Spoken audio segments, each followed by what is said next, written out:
What's going on, guys? Back with another video.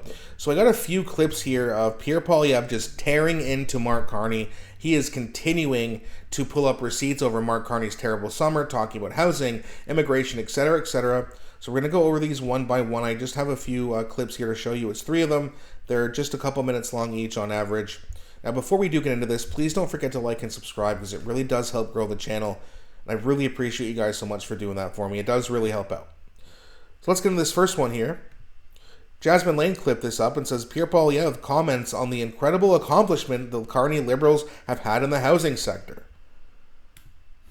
What accomplishments? This is going to be interesting. So let's have a look and then see what Pierre has to say here. Then we'll talk about it after like usual. If these trades workers lose their jobs, we may never get them back. They will have to move to find work.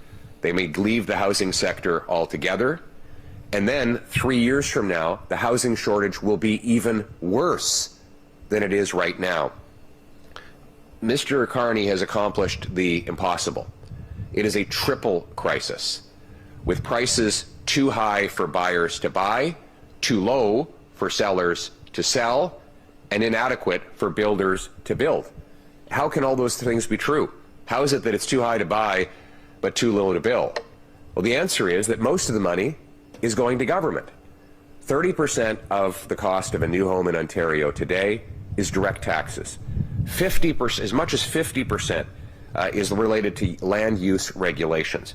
In Vancouver today, fully 60% of the cost of a new home is government. Taxes, charges, delays, fees, lawyers, accountants.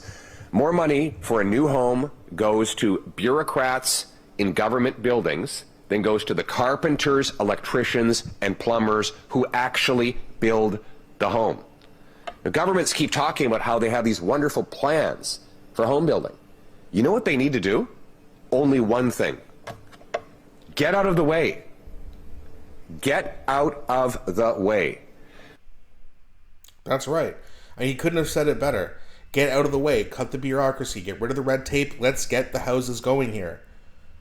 Housing startups are down. I know it's only been 6 months or so for Carney, but housing startups are down. It's not getting better. It's getting worse. Just like Pierre Poilievre said it would, too, by the way. Now, this one is from Jing Leahy, and he says, Pierre Poilievre gives a reporter a reality check and says that Mark Carney is more liberal than Justin Trudeau. Considering Mark Carney was the architect of all Trudeau's policies, Pierre is absolutely correct. So let's have a look at this one, then we'll talk about it.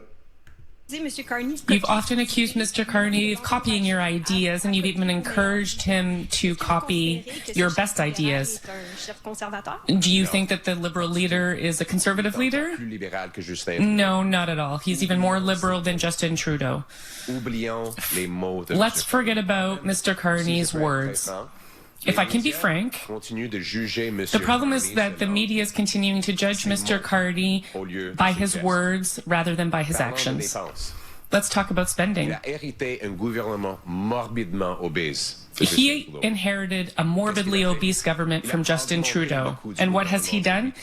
He's increased the cost of government by 8%, 6% more for bureaucrats, 37% more for consultants. A deficit that could be twice as big under Mr. Carney than under Mr. Trudeau.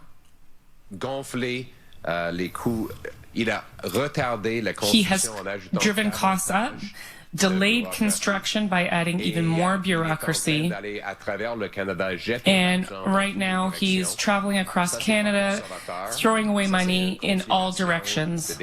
That's not a conservative. That's a continuation of out-of-control spending that we saw under Justin Trudeau. One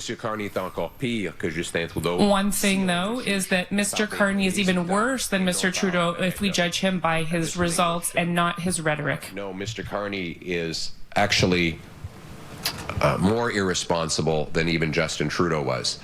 He inherited a morbidly obese government from Trudeau. Okay, so he just repeats that in English, but we heard what he had to say there through the translator, and he's right. You can't say that Mark Carney is like, oh, he's actually way more to the right than Justin Trudeau. What are you talking about? He spends just like a liberal, except he's way worse. It's getting worse. It's not getting better. There's been nothing done. They built an office to have meetings to talk about projects. They signed letters of intent. Who cares?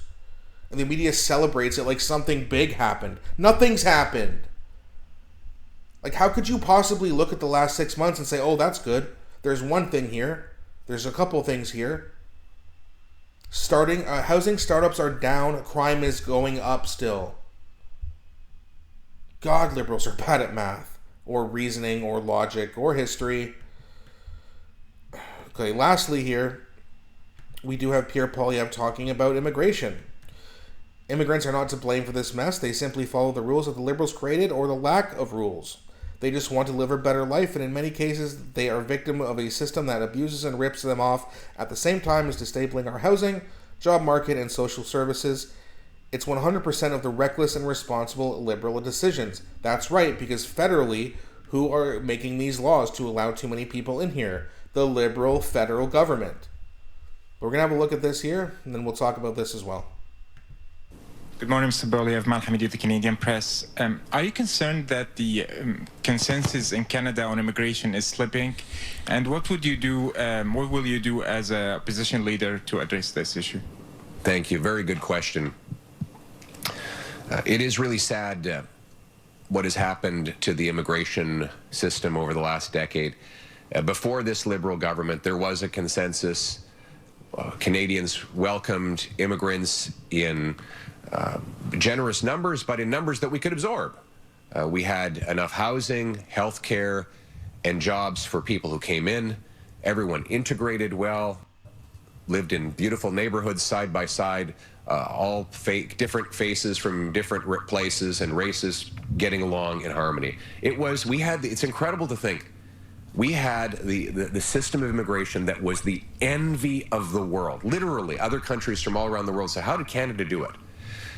10 years of Liberal government, the rest of the world is looking at us and saying, how did the Liberals screw this up so badly? They've been adding people 3 times faster than homes and jobs, which has created shortages. They brought in too many too fast. They've allowed massive abuses of the international student, temporary foreign worker, and asylum claim system with rampant fraud that happened right under their nose. And as a result, our youth can't find jobs or homes. And so it is very sad that the Liberals have been able to destroy the system so badly in such a short time.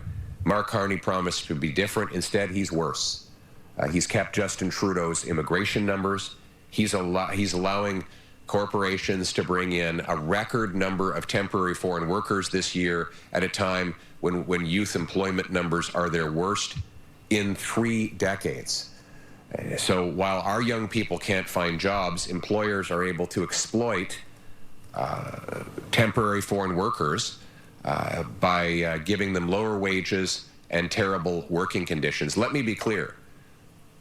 Immigrants are not to blame for this mess. They simply followed the rules that the Liberals created, or the lack of rules. They just want to have a better life. And in many cases, they are the victims of a system that abuses and rips them off at the same time as destabilizing our housing, job market, and social services.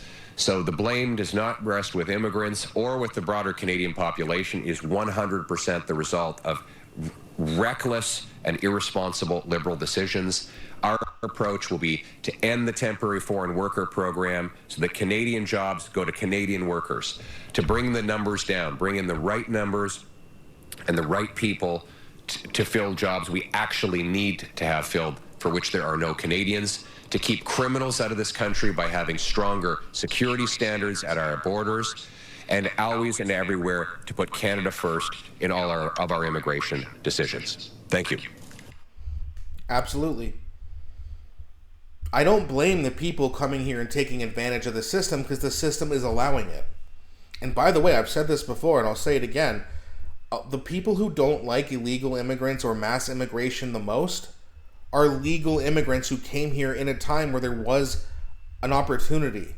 Land of opportunity. That's why people come here to Canada, to the United States. That's what they're looking for. A better life, a better opportunity. But now they come here and they go, what is this? This is clearly a broken promise. There's no jobs. And according to Doug Ford, it's because we're not looking hard enough. Yeah, he actually said that. Say it that way you will. That guy's such a moron. But either way, you have a situation here where young Canadians are feeling more hopeless and disenfranchised about this country and their future than they ever had. And it's not, you just can't go and blame the people. It's the government who created the systems to allow people to come in, way too many of them. They're not checking who they are. They have a criminal record, and even if they do, even if they commit a crime here, they just get out of prison. It's crazy. It's broken. The promise, the Canadian dream, the promise of that is broken. It is. And if you don't think it is, you're not looking hard enough. Because all you got to do is open your eyes and look around you. But liberals in their nice houses and their nice neighborhoods are like, I see people barbecuing and I see the sun shining and blue skies and oh, nothing's wrong. Where are all these homeless people? Yeah, come to downtown Hamilton. Come to downtown Toronto and let me know how good things are going, dummy.